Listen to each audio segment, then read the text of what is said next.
Kama mwenyekiti wa halmashauri ya mji wa Njombe, nimeanza kumpongeza mkurugenzi kwa sababu kusanyiko hili limetuunganisha Wakristo na Waislamu, lakini watumishi wote wa halmashauri ya mji wa Njombe walikuwepo hapa.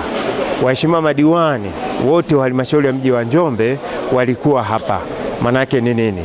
Kwamba sasa halmashauri yetu ya mji wa Njombe tunatakiwa tuwe wamoja, tuwe na amani, tufanye kazi kwa pamoja kwa ajili ya kuwaletea maendeleo wananchi walioko ndani ya halmashauri yetu ya mji wa Njombe.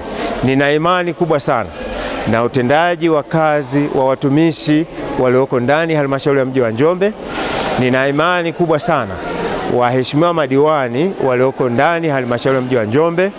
Nina imani kubwa sana na mheshimiwa mbunge Deodatus Philipo Mwanyika ambaye ni mbunge wetu wa jimbo la Njombe mjini. Kwa pamoja, ushirikiano tulionao, tunazidi kumwomba Mungu, na haya tunayoyafanya manake ni ishara ya kuzidi kuomba Mungu ili maendeleo ndani ya halmashauri yetu ya mji wa Njombe yaweze kupatikana vizuri zaidi, na maendeleo ndani ya mkoa wetu wa Njombe chini ya Mheshimiwa Anthony Mtaka yaweze kuendelea vizuri. Katika kipindi hiki Wakristo wako kwenye Kwaresma na Waislamu wako kwenye mwezi mtukufu wa mfungo wa Ramadhani.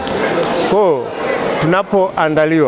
kinapoandaliwa chakula cha pamoja, manake kinamaanisha wote ni watu wa Mungu, wote ni Watanzania. Maana ya Ukristo, maana ya Uislamu ni kwamba sote tunamwamini Mungu mmoja. Kwa jambo hili linatuunganisha katika maana Tanzania ni ya Watanzania.